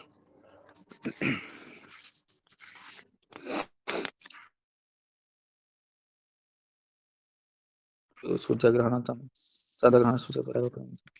ତାପରେ ୟା ପରେ ସେ ବିଭିନ୍ନ ଯୋଉ ଆମର ଯୋଉ ମାନେ ଆମର ବହୁତ ସୁନ୍ଦର ଗୋଟେ ଲେଖିଛନ୍ତି ଆମର ଯୋଉ ପରମ୍ପରା ବିଷୟରେ, ଲକଡି କାଟ ନାହିଁ ମାନେ ଆମର କାଠ ହାଣିବାର ଯୋଉ ପରମ୍ପରା ସେଇ ବିଷୟରେ ଲେଖିଛନ୍ତି। ଆଉ ଯୋଉ ସବୁ ଛୋଟ ତ ନୁହଁ, ବିଭିନ୍ନ ଯୋଉ ଟେକ୍ନିକ ସବୁ ଗାଁ ଗହଳିର ଲୋକମାନଙ୍କ ପାଖରେ ଥିଲା, ଗଛ ଚଢିବାର ମାନେ କଳା ଥିଲା। ଗୋଟେ ଉଦାହରଣ ଦେଇଛନ୍ତି ଯେ ସେ କିଏ ଗୋଟେ ମାନେ ଟେକ୍ନିକ ଜାଣିଥିଲା ଯେ ସଜନା ଗଛରେ ମଧ୍ୟ ସେ ଚଢିକି ସଜନା ଛୁଇଁ ତୋଳି ଦଉଥିଲା। ମାନେ ବଡ ଲୋକଟେ ହେଲେ ମଧ୍ୟ କିନ୍ତୁ ସିଏ ଏମିତି ଗୋଟେ ଟେକ୍ନିକ ଜାଣିଥିଲା ଯେ କି ସେ ତୋଳି ଦଉଥିଲା, ନା ଗଛ ଡାଳ ଭାଙ୍ଗୁଥିଲା ନା ସିଏ ପଡୁଥିଲା। ଏଇ ଗୋଟେ ଉଦାହରଣ ଦେଇଛନ୍ତି ସେ ତାଙ୍କ ଇଏ ସମୟର ମାନେ ଯୋଉଟା ସେ ଦେଖିଛନ୍ତି, ସେ ତାର ଅନୁଭବ ଦେଇଛନ୍ତି, ଏ ଉଦାହରଣ ଟା ତାର ଦେଇଛନ୍ତି। ଆଉ ଗୋଟେ ଲେଖିଛନ୍ତି ବଡ ସୁନ୍ଦର ବିଷୟଟା, ଏଟା ମୁଁ हमारे जो बड़े बड़े पाप रहे हैं उनमें बड़े झाड़ पेड़ों को काटना भी एक पाप माना गया है। ବଡ ଗଛ ମାନଙ୍କୁ କାଟିବା ମଧ୍ୟ ଗୋଟେ ଆମର ପାପ ବୋଲି ମାନ୍ୟତା ଆମ ସମାଜରେ ଥିଲା। इंद्र ने जब वृत्रासुर को मारा था, ଯୋଉ ଇନ୍ଦ୍ର ବୃତ୍ରାସୁରକୁ ବଧ କରିଥିଲା ତାକୁ ପାପ ଲାଗିଥିଲା, ସେ ପାପଟାକୁ ସିଏ ଏକୁଟିଆ ନ ନେଇକି केवल इंद्र इस पाप को लेकर कहा कैसे जाएगा जिएगा, इस पाप को तो बांट दिया जाए। तो ପାପକୁ ବାଣ୍ଟି ଦିଆଯାଇଥିଲା। ଅଗ୍ନି, ଭୂମି, ଜଳ ଏମାନେ ସବୁ ପାପଟାକୁ ବାଣ୍ଟିକି ନେଇଥିଲା, ତ ପୁଣି ଥରେ ବଣ୍ଟା ହେଲା। ସେଥିରେ ଲେଖିଛନ୍ତି पुनः बंटवारा हुआ, जो कुछ नियम बने कि जो बहती नदी में मूत्र विसर्जन करे या विष्ठा करे, जो रात के समय में फल तोड़े, जो फल वाले झाड़ पेड़ों को काटे या अकारण किसी पेड़ को काट दे, जो रजस्वला स्त्री के साथ संभोग करे, इन सबको यह पाप जाएगा। ଗୋଟେ ଏଇଟା ଗୋଟେ ମାନ୍ୟତା ଆମ ସମାଜରେ ଯୋଉ ଅଛି, ସେ ସେଇଟାକୁ ହିଁ ଲେଖିଛନ୍ତି। ସେ କୌଣସି ପୁରାଣ ଶାସ୍ତ୍ର ଗୋଟେ ରେଫରେନ୍ସ ଦେଇନାହାନ୍ତି। ସେ କହିବା କଥା ଏଇ ଯୋଉ ପାପ ବିଷୟଟା ଆମ ଭିତରେ ଥିଲା, ପାପ ବୋଧଟା, ଯେ ରାତିରେ ଗଛର ଫଳ ଏବେ ବି ଅଛି, ରାତିରେ ଗଛ ଫଳ ଛିଣ୍ଡେଇବାନି କି କୌଣସି ଫଳନ୍ତି ଗଛକୁ କାଟିବାନି, ଏହା ଦ୍ଵାରା ପାପ ହବ। ଏଇ କଥାର ଏଇ ସିଷ୍ଟମ ଟା ଆମର ଥିଲା, ଯୋଉଟା କି ଆମେ ଆଧୁନିକ ମାନେ ଶିକ୍ଷା ଦ୍ଵାରା ସେଇ ଜିନିଷ ଠାରୁ ଆମେ ଦୂରେଇ ଯାଇଛେ ବା ସେଇଟା ଆମର ନଷ୍ଟ ହେଇଯାଇଛି। ସେଇ କଥାଟା ବୁଝେଇବା ପାଇଁ ସେ ସବୁର ଉଦାହରଣ ଦେଇଛନ୍ତି। ଇଭିନ୍ ଆମର ମଧ୍ୟ ପରମ୍ପରା ଅଛି। ଆମର ଯେତେବେଳେ ଏଇ ଯୋଉ ଆୟୁର୍ବେଦ ଚେରମୂଳି ବହିରେ ବି ସବୁ ଆପଣ ଦେଖିଥିବେ, ଆମେ ଯେ ଯେତେବେଳେ ଗୋଟେ ଗଛକୁ ଆମେ ତାର ଚେର ମନେକର ଆମର ଆବଶ୍ୟକ ଅଛି କି ତାର କାଣ୍ଡ ଆବଶ୍ୟକ ଅଛି, ସେତେବେଳେ ତା ପୂର୍ବରୁ ତାକୁ ଗୋଟେ ପୂଜା କରିବାର ଗୋଟେ ବିଧାନ ଥିଲା, ତାକୁ ଗୋଟେ ନିମନ୍ତ୍ରଣ ଦିଆଯାଏ ବୋଲି କହନ୍ତି। ଏଇଟା ହଉଛି ସେଇ ସିଷ୍ଟମ। ମାନେ ଆମେ ଯଦି ବି ତାର କିଛି ଜିନିଷକୁ ବ୍ୟବହାର କରୁଛେ ଆମର ଆବଶ୍ୟକତା ଦୃଷ୍ଟିରୁ, ତ ତାର ଗୋଟେ ପ୍ରୋସେସ ଅଛି। ତାକୁ ତା ଆଗରେ ଆମେ କୃତଜ୍ଞତା ଜଣେଇକି ବା ତାକୁ ନିର୍ଦ୍ଦିଷ୍ଟ ପ୍ରୋସେସରେ ଆମେ ତାକୁ ସେ ଜିନିଷଟାକୁ ଗ୍ରହଣ କରିବା, ଆମର ବିନମ୍ରତା ଏବଂ କ୍ଷମା ପ୍ରାର୍ଥନା ତା ଦେହରେ ରହିଛି। ତ ୟା ଦ୍ଵାରା ପ୍ରକୃତି ସହିତ ସାମଞ୍ଜସ୍ୟ ରକ୍ଷା କରିକି, ପ୍ରକୃତି ସହିତ ଭାରସାମ୍ୟ ରକ୍ଷା କରିକି ହିଁ ଆମେ ଆମର ଜୀବନ ଶୈଳୀଟା ଯୋଉଟା ଥିଲା ସେଇ ବିଷୟରେ ସିଏ ବହୁତ ସୁନ୍ଦର ବର୍ଣ୍ଣନା କରିଛନ୍ତି, ସେଇ ବିଷୟରେ ସବୁ କହିଛନ୍ତି। ତ ଇଏ ହଉଛି, ତାପରେ ରୋଷେଇ ଉପରେ ମଧ୍ୟ ତା ଭିତରେ ଗୋଟେ ଅଛି ଚାପ୍ଟର, ବହୁତ ବଢିଆ ଜିନିଷ ସେ କହିଛନ୍ତି।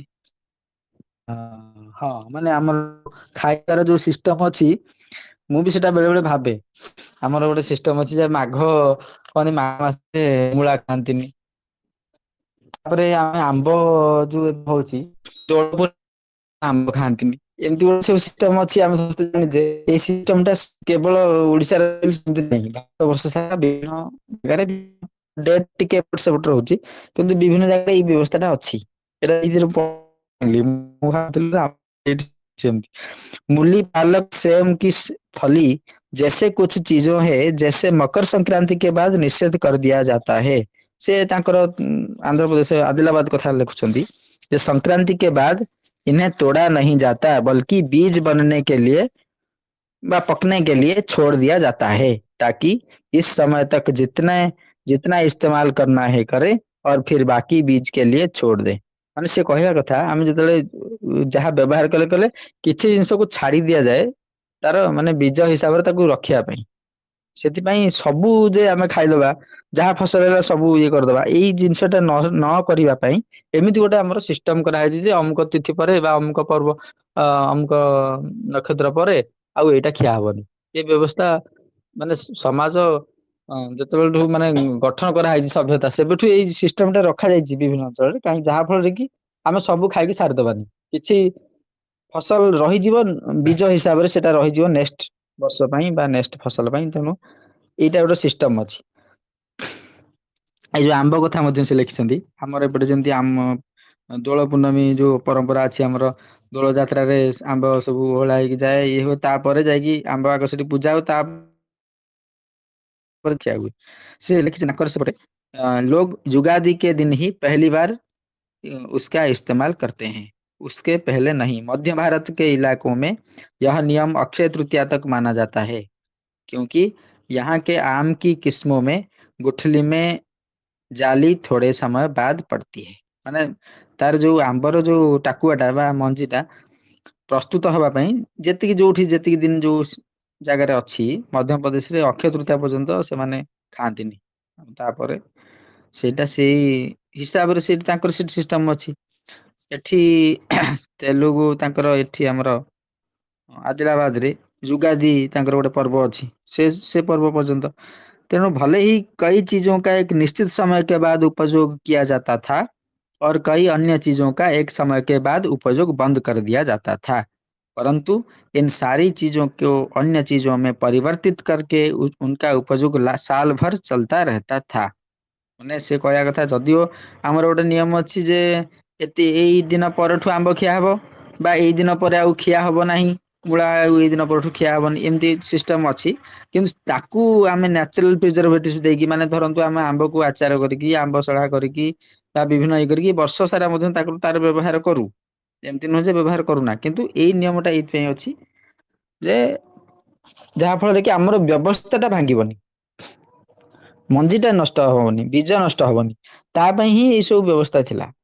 तो उदाहरण ଦେଇଛନ୍ତି आम की कैरी का अचार, चटनी, पना, शरबत, आमचूर, आम पापड़, पके आम रस आदि महिलाएं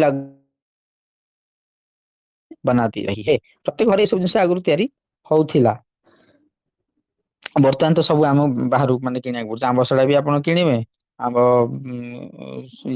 ସରବତ ବି ବିକ୍ରି ହେଲାଣି ବର୍ତ୍ତମାନ। ଆମ୍ବର ସରବତ, ଆମ୍ବର ଯାହା ସବୁ ଆମେ ଘରେ ତିଆରି କରୁଥିଲେ ସ୍ତ୍ରୀ ଲୋକମାନେ, ଆଚାର ବି ସବୁ ଜିନିଷ ବର୍ତ୍ତମାନ କମର୍ସିଆଲାଇଜ ହେଇଗଲା ବା ବଡ କାରଖାନାରେ ତିଆରି ହେଲା। ସେଇ ବିଷୟରେ ତ ଆମେ ଆଲୋଚନା କଲେ। ଆଉ ଗୋଟେ ବଢିଆ ଜିନିଷ କହିଛନ୍ତି, हमारे पास में बहुत से पेड़ों के पत्ते हैं। बहुत प्रकार गछर पत्र आम पाखरे थाए। उन सबके भी नियम है कि किस समय किस पेड़ की पत्तलों में भोजन करना है, कोउ समय रे कोउ गछर पत्र रे खिया जीव, किस समय कौन से पत्ते का निषेध करना है, कोउ समय रे कोउ पत्रटा निषेध, ये सब नियम आम भितर अच्छी। साधारणतः हमारे यहाँ पलाश के पत्तों में पत्तों से बने पतलुओं में भोजन किया जाता है। साधारणतः तांकर से जो लिखिଛନ୍ତି आदिलाबाद कथा सेठी पलाश पत्र रे से माने भोजन करती, मगर चैत्र और वैशाख के महीनों में पलाश के पत्तलों में खाना निषेध होता है। चैत्र वैशाख मासरे किंतु पलाश पत्र रे खाइबा निषेध, काहेकि इस समय नीम बबुल आदि सारी दांतुन भी निषेध हो जाता है। ये समय रे जो चैत्र वैशाख समय रे लिंब आउ बबुल यार दांत काठी ମଧ୍ୟ निषेध हो जाए, काहेकि ना क्योंकि उस समय ये सारे वृक्ष फूलने पर होते हैं, माने सेतरे से माने फल धरंती से समय फूल फूल हुए बा फल फल धरंती नुआ नुआ माने कढ़ सेतरे ये हुए तो तार सेटा ग्रोथ माने ये टाइम से सेतरे बढ़िया टाइम, तेनु सेति पई से समय रे ताकू भंगा जीव नाही, एति पई ए सिस्टम टा करा जायथिला। एम सब बहुत एग्जांपल ଦେଇଛନ୍ତି। आ गोटे बढ़िया कथा मैं अंडरलाइन करछि। हाँ ये जो चावल पुराना चावल रखिया विषय कहते से कथा से कहते उनके खुद के घर में 16 साल पुराना चावल मिलता था। से कहते गुरुजी रविंद्र शर्मा तांको घरे 16 वर्ष पुराना पुराना चावल रहउतला। 22 साल पुरानी इमली मिलती थी। 22 वर्ष पुराना कइया तांकर थिला। तेणु बस्ती का कोई आता और बोलता कि अम्मा इतने साल पुरानी इमली चाहिए तो वो फौरन निकाल कर देती थी। से लोक आसिक मागंती जे मोर एतिकी वर्षर पुराना कइया दरकार, ये एतिकी वर्षर पुराना चावल दरकार, से तांको बाहर करके दिया जाउतला। 22 साल तक के घी रखने का तो उन्हें अच्छी तरह से मालूम, से मन को जाना था। 22 वर्षर पुराना 22 वर्ष पर्यंत से घी भी रखुले। तेणु ताकू ए सब जिनस ये जो संरक्षण विशेष कर बीज संरक्षण ये दायित्वटा साधारणतः स्त्री लोक मान ऊपर थिला। स्त्री लोक माने बीज रक्षा बा जो बिहन संरक्षण दायित्व साधारणतः थिला। मु एटा आ गोटे कोठी भी पढ़िଥିଲି, ये भी लिखिଛନ୍ତି रविंद्र शर्मा भी सेई कथा लिखिଛନ୍ତି एथरे जे तांका आमा से तांको घर रे रखुଥିଲେ, सेई कथा लिखिଛନ୍ତି। चुल्ली तयारी ऊपर लिखिଛନ୍ତି, केते प्रकार चुल्ली तयारी होतला।